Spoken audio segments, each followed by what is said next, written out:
inshallah. Dr. Umar, this is a question from the sister's side. What are some books you may recommend on world history and Islamic history? What are some books that I would recommend on world history and Islamic history? Well, this is usually how I answer that question. And when people ask me that question, I usually send them to a book by Ira Lapidus, Lapidus, Ira, I-R-A, which is called A History of Muslim Societies. And it's a beginning book. It's fairly large, and in my opinion, it's pretty good. It's not going to give you everything. It's not going to answer all your problems. But that's a pretty good beginning. To be honest, we have to write our own histories. We have to do that. That's a big task. And there are things in our history that you probably never imagined. Switzerland, for example. You know where Switzerland is, right? That beautiful little country where my grandfathers come from, in the mountains between Italy and Germany. Switzerland. Did you know that Muslims were in Switzerland in force for 150 years? Very interesting. How did they get there? Caliphate of Cordoba. The Caliphate of Cordoba. What? And what would they be interested in doing in Switzerland? Oh, they were smart people. And how did they do it? Sea power. Because Spain is always a sea power. Portugal is always a sea power. But the Muslims in Spain and Portugal, they controlled the Atlantic and the Mediterranean. And they built incredible ships. They built incredible ships. And why did they build such incredible ships? There were also ships of war. Vikings. The Vikings. So, and why did the Vikings even appear in history? Muslim Spain and Portugal. Because Muslim Spain and Portugal became so wealthy that they dried up the wealth of Northern Europe. This is pretty well proven in economic history. And countries like what is today Denmark and Norway and Sweden and England and Northern Germany and Holland, they became poor because nobody would go there anymore. It's like there's no profit. Merchants are always looking for profit. The merchants that are in Italy and France and elsewhere, they no longer want to go north because what do you get there? Sheepskin, flax, wood. You go to Spain and Portugal, all you have to do is pay jizya. You pay the jizya and you're protected by the state. And then you get gold and silver and silk and oranges and lemons and everything in the world. It's really amazing. This is true. And I could even tell you, because you had people at the University of Michigan who were the masters of this. I don't know if the one in particular is still alive. His name is Ehrenkreuz. Is he still alive? You know, Professor Ehrenkreuz. He was one of my companions. He was the person who worked on this. Okay, so this meant the Vikings have to come out. And the Vikings, you probably have seen movies about Vikings. Those are usually exaggerated. But the Vikings come out. Where did the Vikings first go? Lisbon, Portugal. Great Muslim city. Great Muslim city. And they sack it because Lisbon had never been protected from the Atlantic because of the fact they didn't have any enemies on the Atlantic. And they sacked Lisbon, and they took out of it tons of goods and women and children as well. And then they come down to attack Seville. These are all Muslim cities, Muslim ports. And the caliph at that time, his name was Abdurrahman III. he said, he was building the Mosque of Cordoba.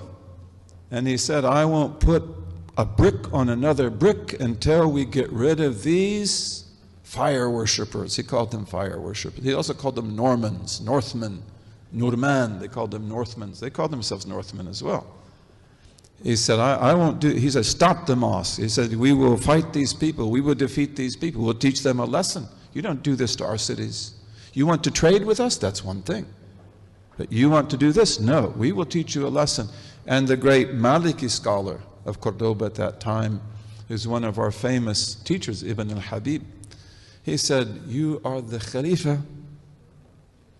You know, he didn't say you can chew gum and walk at the same time. They didn't chew gum then.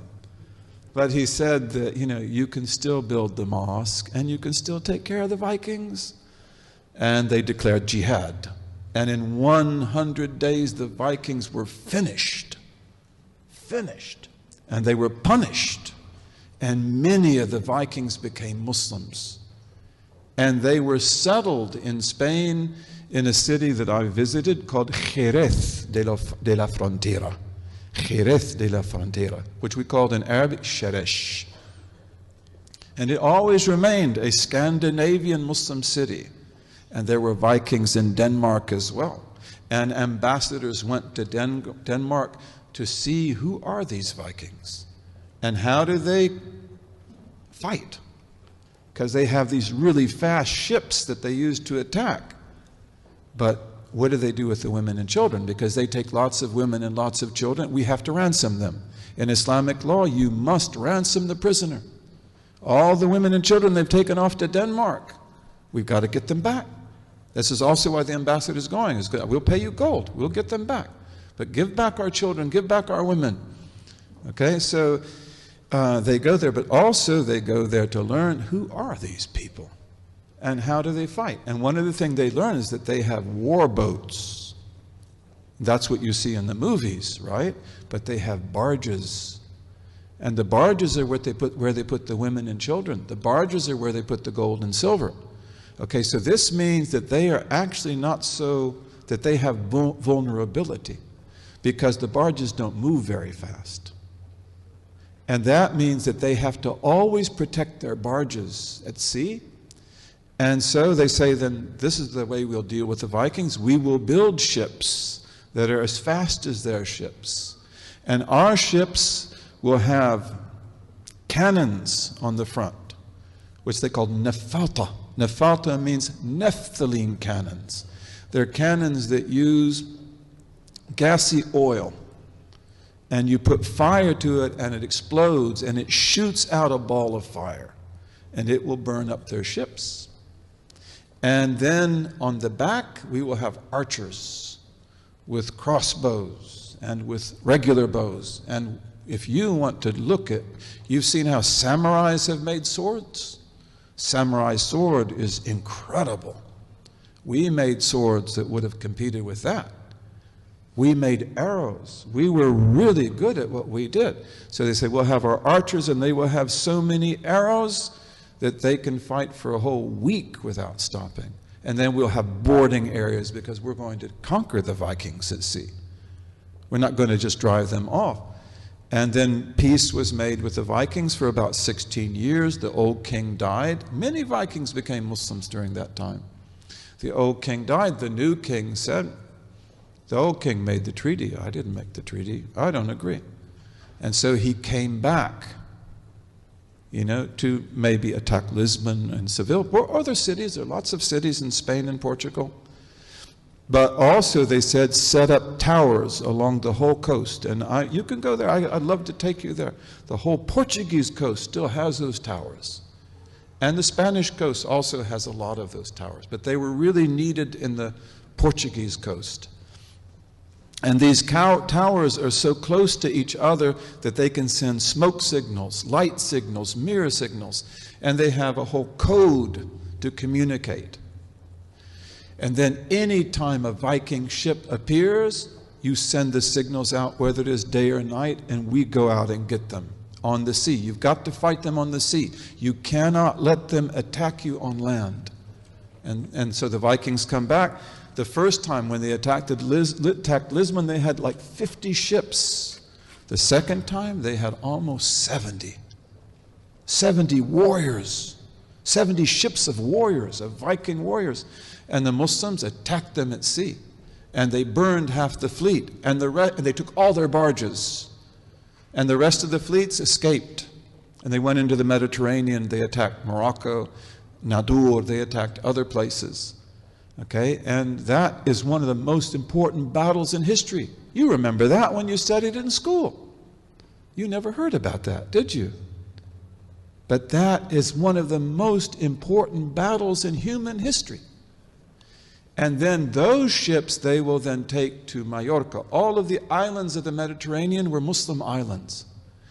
All of the islands of the Mediterranean embraced Islam even before Spain and Portugal. Mallorca, Menorca, Ibiza. Have you ever been to Ibiza? Ibiza. What word is Ibiza from? It's from Arabic. Yabisa. Dry island. Yabisa. Ibiza. And then they establish ships in Mallorca, and on that basis they go up to Switzerland from the Rhone River. Very, very interesting. Very interesting. We have got to write history. We've got to write history. We gave a lesson in Detroit, on African roots in America, African Muslim roots in America, and also pre-Muslim roots in America. And that's not a dream, that's not an illusion, that's historical fact. But why didn't we study that in our history books? We've got to write our own history books, bi-idhnillahi ta'ala.